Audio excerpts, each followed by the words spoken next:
Things do change, but I thought it was extraordinary, at least that poll. All right, the controversy with Senator Harry Reid and the tax returns.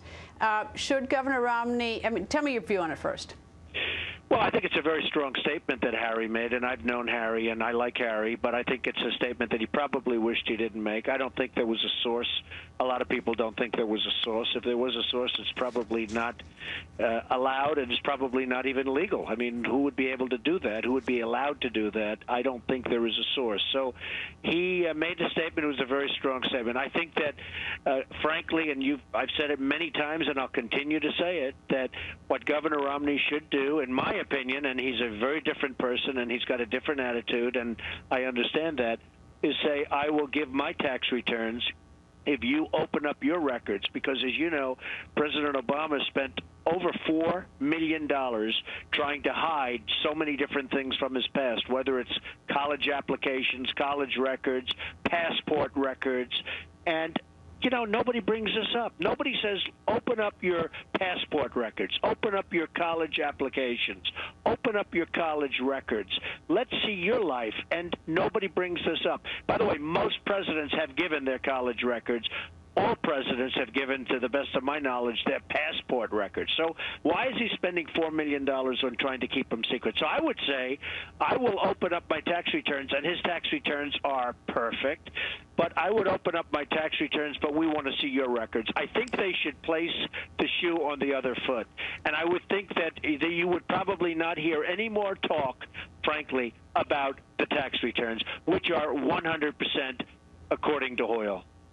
If I thought that the birth issue had been put to rest with you to your satisfaction. Most Americans, it is that people are satisfied. I disagree with that. I don't think people are satisfied at all, and it doesn't matter, and that's not my big issue. My big issue are jobs and the fact that we have 8.3 unemployment now. It just went up, as you know, last month.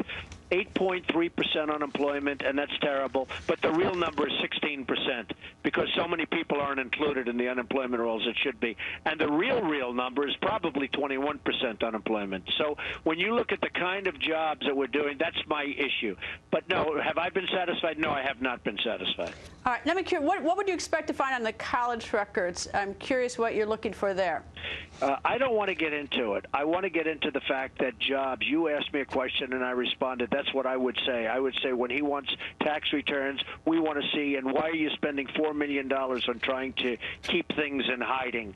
So I would say that would be my response, and I think it's a very good response. And by the way, if you did that and did that strongly, people would stop asking for the tax returns. Now, the problem with him giving the tax returns is that he's had a very significant success. He is a very significantly successful person, and the tax returns are complicated, done by big firms, highly respected firms, and highly respected lawyers who sign off.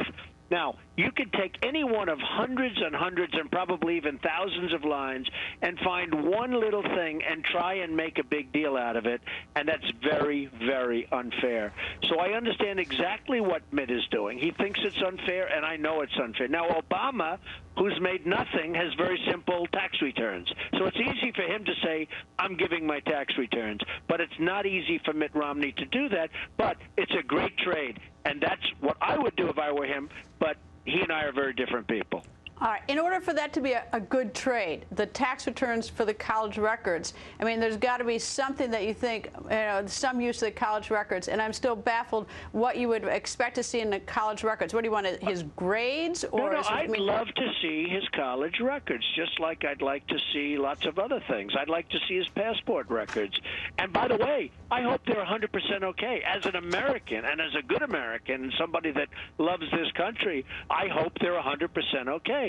But I'm trying to figure out, why would somebody spend $4 million to try and keep those records silenced? Where did you get the $4 million number? I mean, there's so much going on in these in the city. That was reported. All right. Well, it's like I have to tell you that I'm somewhat perplexed in the city. People report all sorts of things. We've got Senator Harry Reid claiming things with unnamed sources. Now we got $4 million. I mean, we really, you know, in this city, we have a hard time sort of nailing down, you know, the facts and the sources. Well, that was a reported number, and I think it's pretty well documented that he spent a fortune on lawyers to try and keep things secret. So I don't know how he can keep things secret, but Governor Romney is not supposed to keep things secret. So I think it's very unfair. I think it's a very, very bad double standard. All right, suppose that President Obama got a C in history in college. Does that make any difference at all at this late date? I understand the tax returns are recent history, but the president, he's a 51-year-old man, and his college records, I'm still perplexed on that one. No, I don't think it would, and I'm not necessarily looking at the marks. I'm looking at other things also, and that would be what I would like to see. But again, the Romney group, they're going to have to make that determination for themselves. I think it's been a very dirty campaign. It was a very dirty campaign waged against Hillary by Obama. And if you look at Obama's campaigning, it's extremely dirty against everybody that's ever run against him. And I think the Republicans have better be careful, because what's happening to them is the same thing that's happening to other candidates that ran against Obama. It's a very dirty campaign. And Hillary Clinton, you know, I've read recently where they consider Hillary to be one of the meanest campaigns ever run against her. Well, so far, I think this one is even meaner. So we'll see what happens. But sometimes the expression is you have to fight fire with fire. And if he doesn't fight fire with fire, it's going to be not so easy. How is it going to be? What's the fire back on President Obama on this? Well, I just think you have to be extremely aggressive, and I think they will be. But, you know, they're going to have a convention, and the convention, I believe, is going to be very, very successful. There's a lot of spirit from Mitt Romney, and I think he's going to be really a good candidate and really a really good president. Now, I have to say this. If you remember back, the biggest problem he had was going into Florida.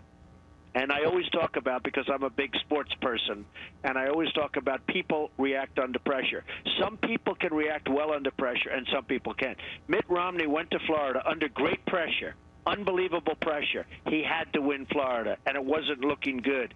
He had 2 debates. He won both debates. He did brilliantly in both debates. He then won the state of Florida in a very, very large, by a very large number. I think it's going to be very interesting, but I believe Mitt Romney is somebody that reacts very well under pressure. There aren't too many of those people around. We only have a minute left. It is reported that we have as many as 14,000 government buildings.